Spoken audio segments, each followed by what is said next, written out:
There's a wound you carry that predates language. It formed before you knew your own name, before you understood what love was supposed to feel like, before you had the words to describe the hollow ache that sometimes surfaces when you least expect it. This wound doesn't announce itself with dramatic fanfare. Instead, it whispers through your relationships, shapes the way you give and receive love, dictates the impossible standards you set for yourself, and colors every intimate connection you'll ever form. And here's what makes it so insidious. You've become so accustomed to its presence that you've mistaken it for your personality. Carl Jung spent decades studying the human psyche, mapping the territories of the unconscious mind, and among all his discoveries, one pattern emerged with startling consistency. The mother complex, as he called it, wasn't just another psychological concept to file away in academic journals. It was the silent architect of our emotional lives, the invisible hand that guides us toward certain types of people, certain types of pain, certain types of unfulfilled longing. And the most troubling part? Most of us have no idea it's there. Welcome to Deep Psyche Lab, where we explore the hidden currents beneath the surface of consciousness. I'm genuinely glad you're here, because what we're about to discuss might be the most important conversation you have about your emotional life. If you've ever wondered why you keep repeating the same patterns in relationships, why you feel a gnawing sense of inadequacy no matter how much you achieve, or why intimacy feels simultaneously necessary and terrifying, this video will offer you something more valuable than answers. It will offer you a mirror. Before we dive deep, if you're new here, subscribe to Deep Psyche Lab and turn on notifications. We're building a community of thinkers who aren't afraid to look honestly at the architecture of their inner worlds. Let's begin with something Jung understood that most people miss entirely. Your mother wasn't just the person who raised you. She was your first universe. Before you had a concept of self, before you understood separation, before you knew where you ended and the world began, there was only her presence, or her absence. Her face was the first mirror in which you saw yourself reflected. Her arms were the first territory where you learned whether the world was safe or dangerous, whether you were worthy or deficient, whether love was abundant or had to be earned through impossible performances. Jung called this the primordial relationship, and he meant that quite literally. This wasn't merely your first relationship, it was the template upon which all future relating would be constructed. Think of it as the source code written into your emotional operating system, the foundational programming that runs beneath every conscious choice you make about connection, vulnerability, and trust. And here's where it gets interesting. This template isn't just about what happened. It's about what you absorbed, what you internalized, what became woven into the fabric of your psyche before you had any critical capacity to question it. Most people approach healing with a fundamental misunderstanding. They think the problem is that they remember too much, that they're stuck in the past, that they need to somehow forget or move on from what happened. But Jung would tell you the exact opposite is true. The problem isn't that you remember too much. It's that you don't remember enough. The most powerful influences from your early relationship with your mother aren't the ones you can consciously recall.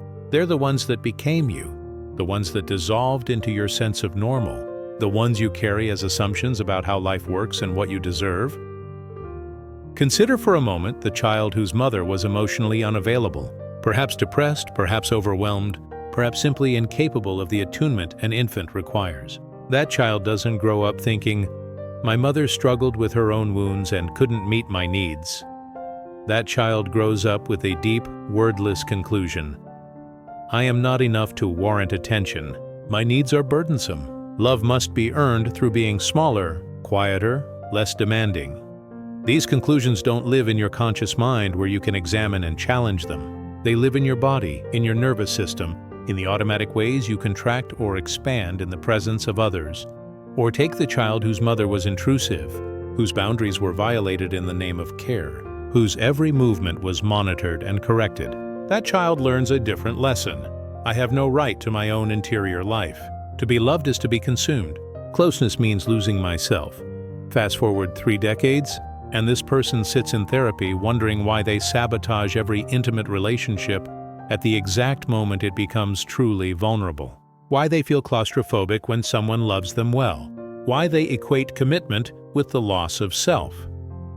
Jung described the mother complex as having both personal and archetypal dimensions. The personal dimension is straightforward enough. It's the actual relationship you had with your actual mother, with all her limitations, her gifts, her wounds, her capacities. But the archetypal dimension is where it gets profound. The mother, in Jung's system, isn't just your biological parent. She represents the primordial feminine, the original container, the source from which life emerges and to which it returns. She carries the energy of nurture and devouring, of creation and destruction, of the womb and the tomb. This is why your issues with your mother are never just about her. They're about your relationship with life itself, with your own body, with vulnerability, with need, with the very fact of your dependence as a creature who emerged from another's flesh.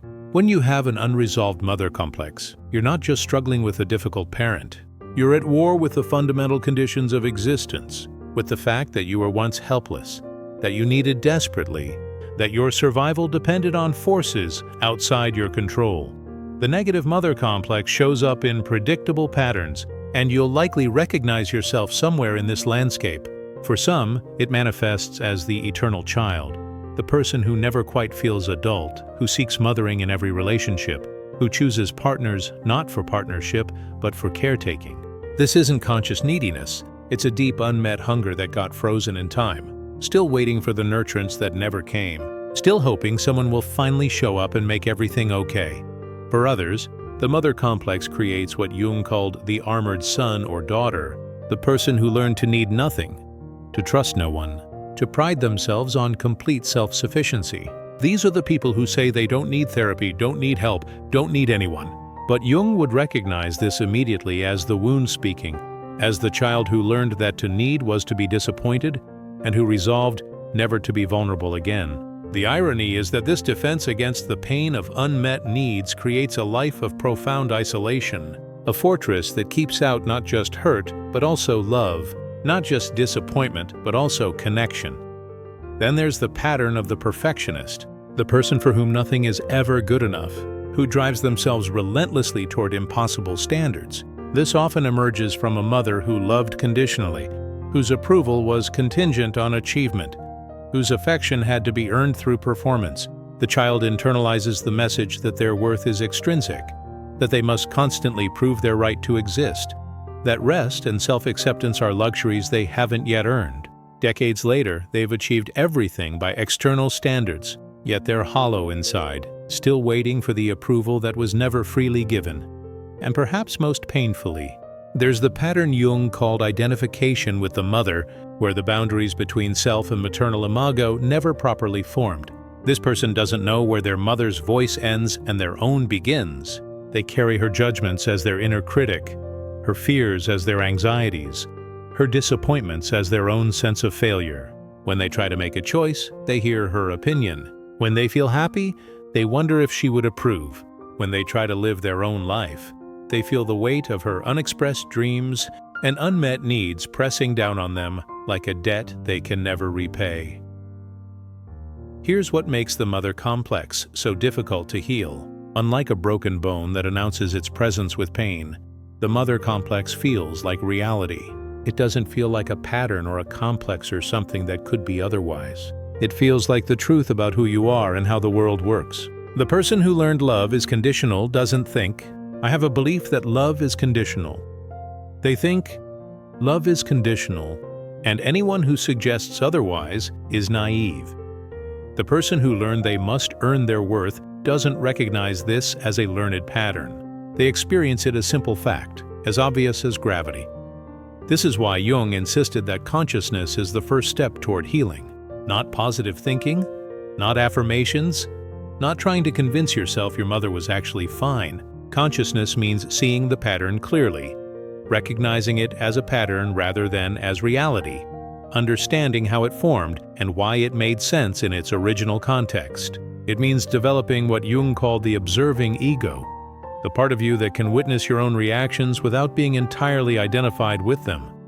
Let me give you a concrete example of what this looks like. Imagine a woman who finds herself consistently choosing unavailable partners, people who keep her at arm's length, who offer just enough connection to keep her hoping, but never enough to feel secure. On the surface, this seems masochistic. Why would anyone choose this? But when she begins to explore her early relationship with her mother, a pattern emerges. Her mother was inconsistent, sometimes warm and present, sometimes cold and withdrawn. The child never knew which mother she would encounter. So she learned to be hypervigilant, reading micro-expressions, trying to be perfect enough to keep the warm mother present.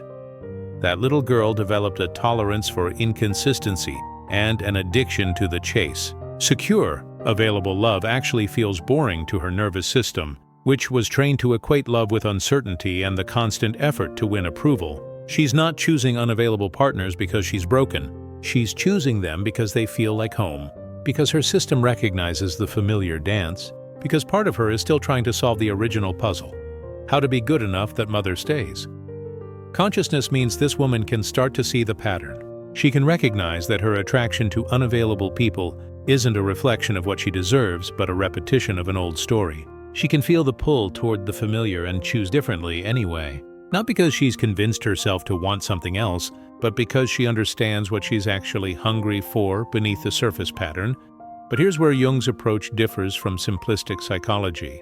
He would never suggest that understanding the mother complex means blaming your mother or holding her responsible for your adult struggles. Jung understood that your mother was herself formed by a mother, that she carried her own complexes, her own wounds, her own unlived life. She didn't fail you out of malice. She failed you to whatever degree she did because she was human, because she had limits, because she was operating from her own unhealed places.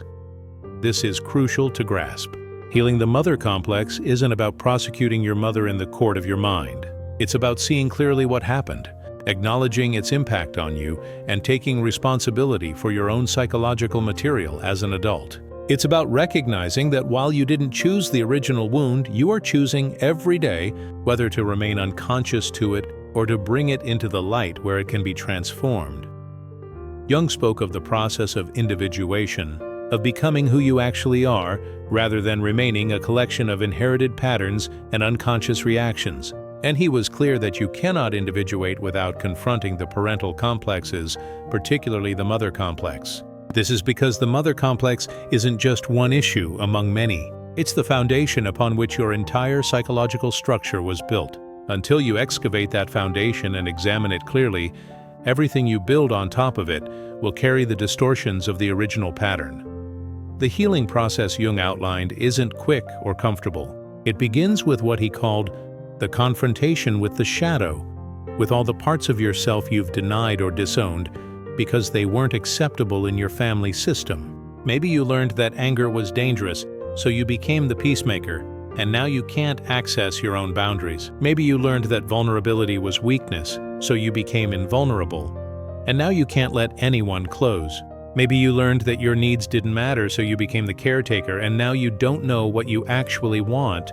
These disowned parts don't disappear. They go underground into what Jung called the personal unconscious, where they continue to influence you from below the threshold of awareness. They slip out in your reactions, in the moments you surprise yourself with the intensity of your anger or hurt, in the patterns you swore you'd never repeat but find yourself living anyway. Healing means reclaiming these parts, bringing them back into conscious relationship, integrating them into a more complete sense of self.